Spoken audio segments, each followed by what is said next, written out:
MD, thanks a lot for taking time to talk with us today. Well, thank you. It's my pleasure to speak.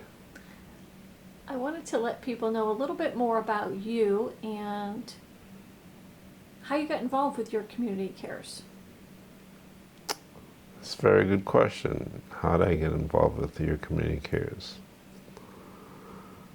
The current president, Michelle Puzo, approached me with her idea and wanted it to work on a broader scale. And I said, okay, it's a great concept. Let me think about it.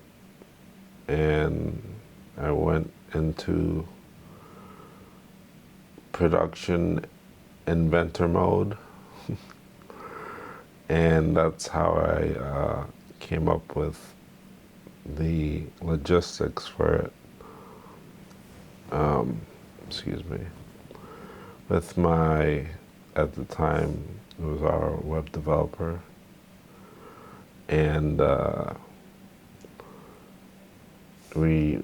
Well, basically, you're saying you searched the internet for someone that could help you develop the website. Yes. I had worked with a company that actually they made my app and some other websites for me, so they were very instrumental in helping put my idea together. So, Michelle came to you, i.e. me, came to you because of your background as well. Knowing that you had experience as a, quote, disabled person, that's why we designed the website to be all-inclusive for people, adults, over the age of 18 with a disability of some sort. And people might not know that you are disabled in some way, so if you want to share your story. The hidden disability, or I guess that's what they call it. Because March is Traumatic Brain Injury Awareness Month. Yes. So, February 11, 2007, I acquired my motor vehicle injury of spinal cord damage and closed head traumatic brain injury. How did that happen? I was driving a Pathfinder and I swerved to avoid some lights. At least that's the last thing I remember. And the car did a rollover 10 times. So the surgeon said I'd be dead at best a vegetable moving forward. Well, you make it sound so, cavalier, but the truth of the matter is that you were in a coma. Correct. I guess, okay, so if I'm to back up a little bit and give the nitty gritty of it. After I saw lights coming at me, I swerved to avoid, and the car went off the road. It did 10 rollovers. From that point on, I was in a coma. I don't recall anything. But what I was told is that LifeStar did show up first, and the LifeStar attendant, she was actually going to put me in a body bag. But at the last minute, she found vitals and intubated me and rushed me off to Hartford Hospital. And that's where I spent another 7 days until it was time for surgery. My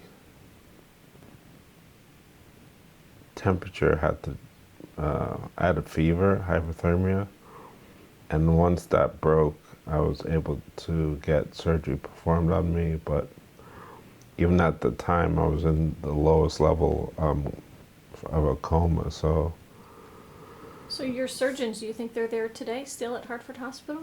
I don't know if What would you I like to say to remember them? Dr. Wakefield. Uh, he was the guy that did the surgery, and last I saw him, he said, I said you wouldn't do this and you wouldn't do that, and you kept proving me wrong. So I said, keep doing what you're doing. So what was it that made you keep going? Purpose. Yeah, just purpose. For me, it's about fulfilling my purpose in life, and just knowing that I haven't fully achieved what I'm supposed to do. So that's really what keeps me going, and I push myself to be the best that I can be on a daily basis. What do you see your purpose in life if you haven't achieved it yet? My purpose in life has to do with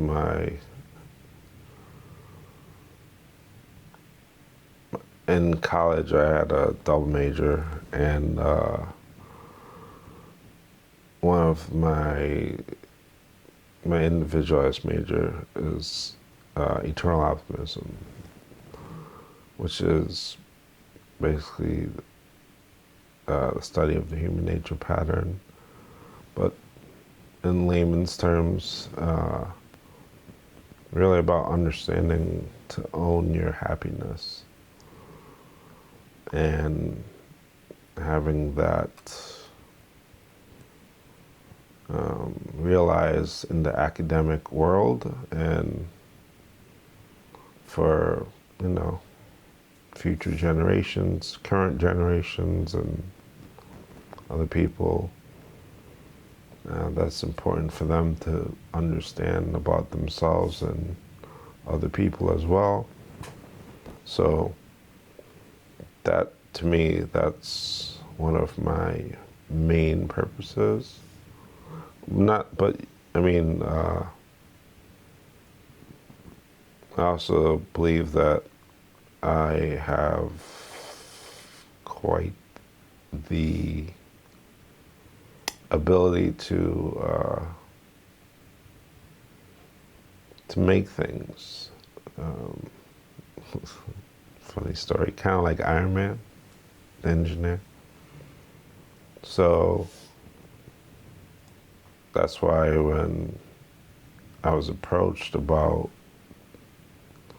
doing your community cares,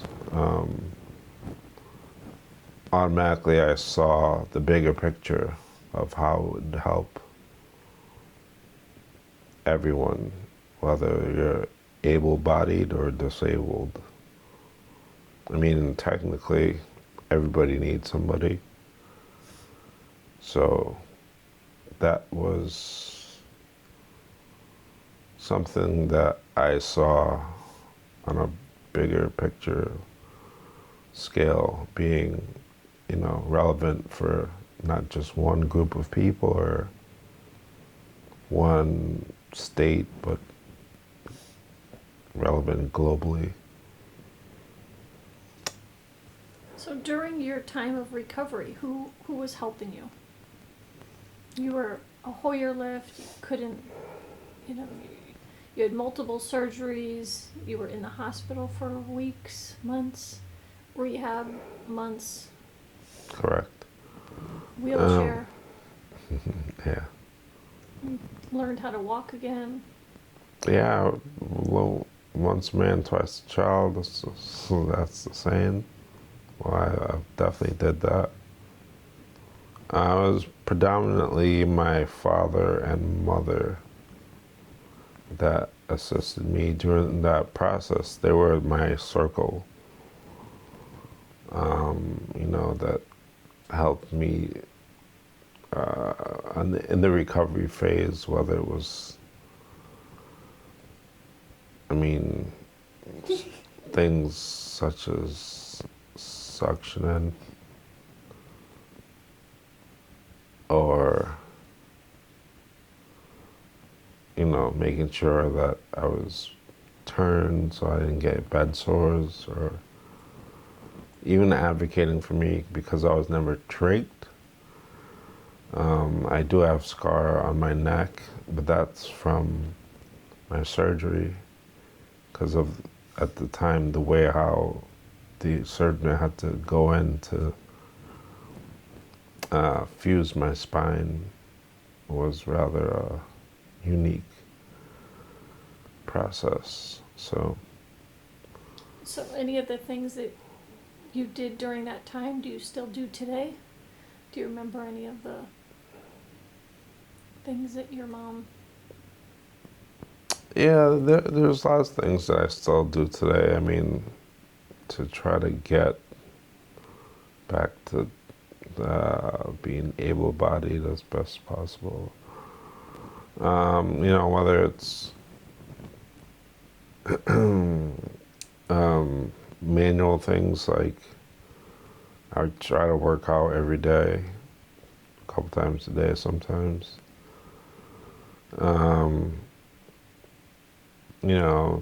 Stretching, massage under my feet to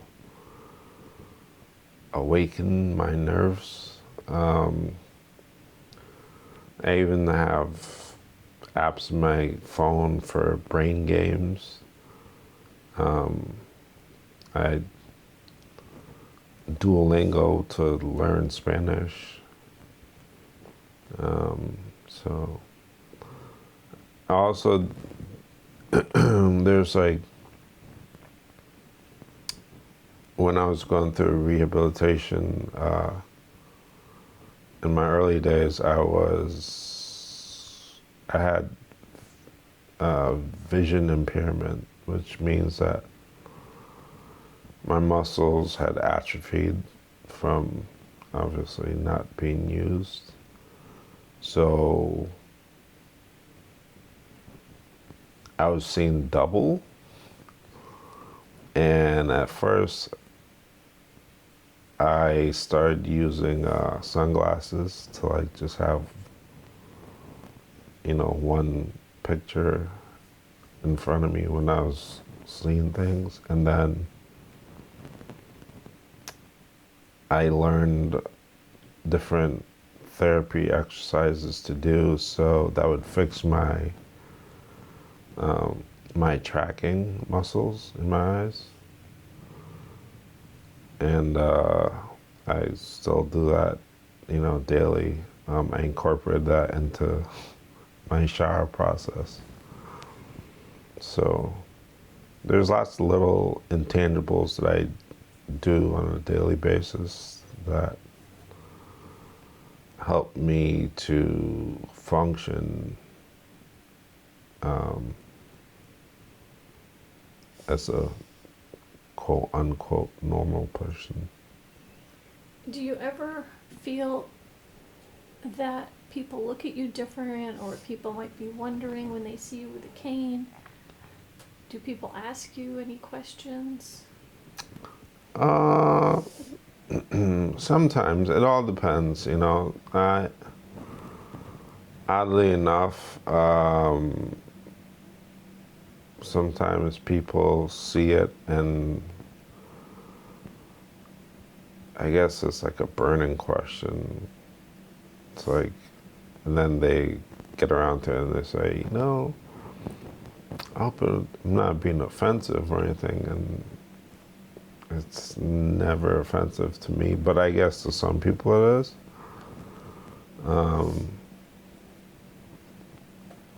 It doesn't bother me in that regard. So, like, I'd rather someone ask me a question than to not ask and just assume Like, oh, you know. I think that's a societal thing, pretty much everywhere, that people are apprehensive to ask questions because they don't want to make someone feel a certain way. But I don't ever think that asking a question is a bad thing. Um, you're just trying to get an understanding of what is, whatever it is. So it's not bad. So in your role as a co-founder of your community cares, you've pushed yourself to invent something else. So we've invented yourcommunitycares.org. And what are some things that you're working on for the future?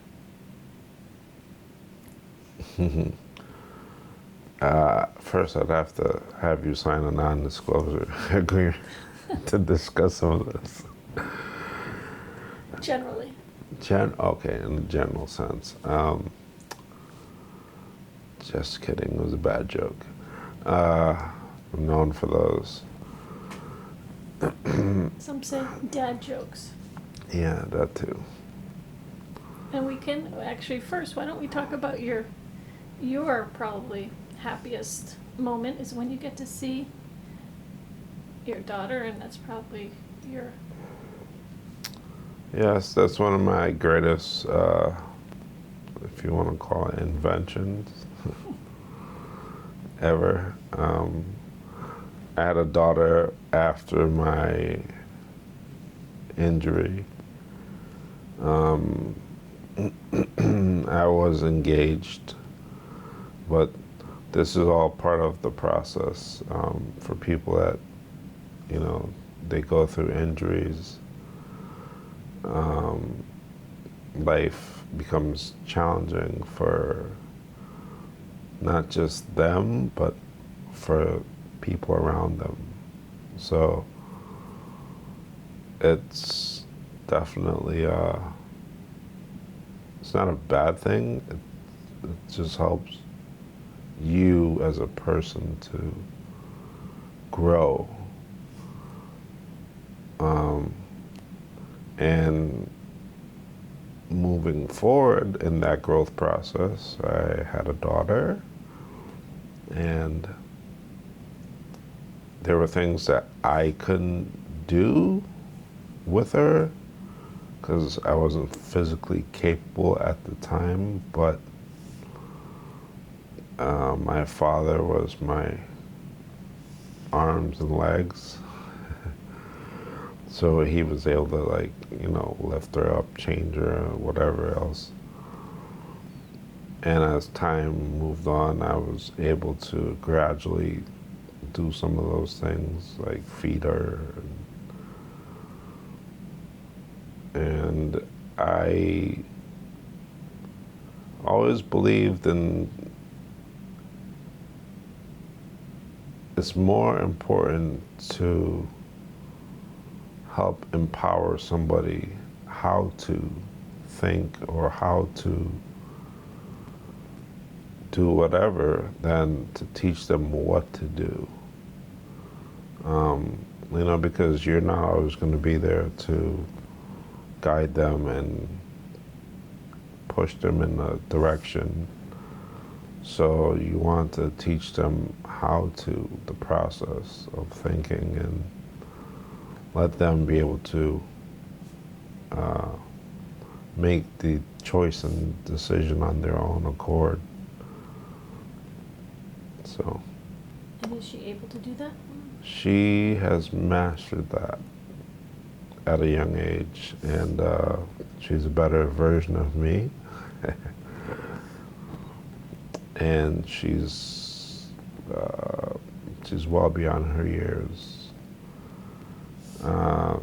Academic-wise, she does well. Socially-wise, she does well. And come to think of it, she was just in a Unified Theater play or yeah, a play. And that's with this mix of students that they produce and direct the whole play, whether it's the dances or the songs. They picked all of it, and they are a mix of normal and kids with special needs, which fast forwards back to your community cares. And you know, for generations to come, what we've created or what we've built, it's never going to stop. It's always going to continue, and it will always just change or increase for the better to help communities harmonize. You know, whether kids are disabled or normal, everyone will work in unison as neighbors helping neighbors. And that is something that most people don't attribute with technology. They think it's antisocial or negative, and it's just a tool. So that's how we use it, for the greater good.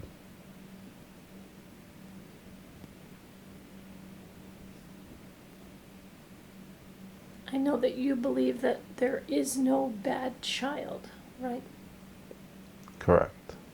There are bad choices that people make.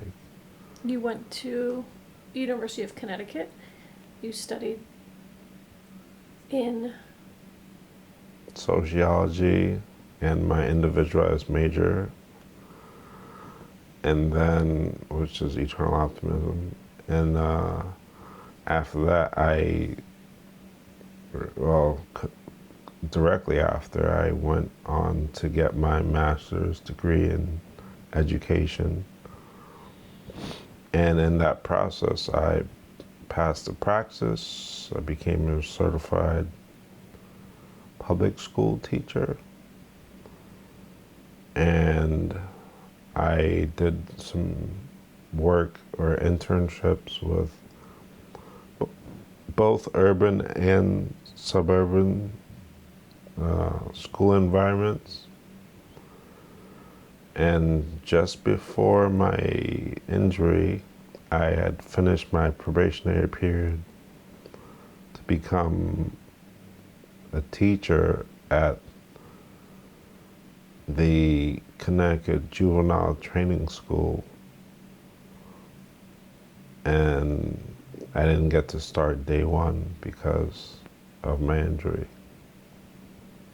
But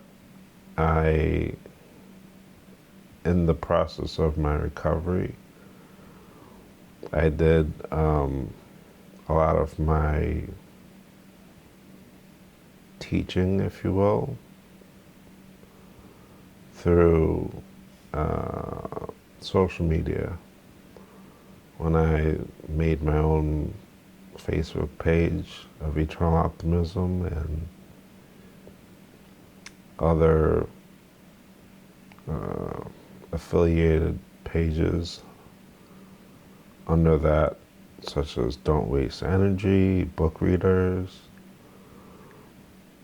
and they're all just pages that give information that are all positive and free gifts to the global community. Well, we didn't get to hear what you're up to next. So let's save that for another day. And is there anything we haven't touched on that you wanted to discuss today? I would say, as far as traumatic brain injuries. You know, the scientific world or medical world has a very limited understanding of our brain capacity. I mean, there's a lot that we don't know. So we can't really say that I will never be able to, or I can't do. Don't limit yourself. You know, everybody can become better versions of themselves. You just have to have that drive, and what fuels that drive is understanding your purpose. And once you know that, there's nothing that will stop you from achieving that goal. So that's my motto, or that's what I follow.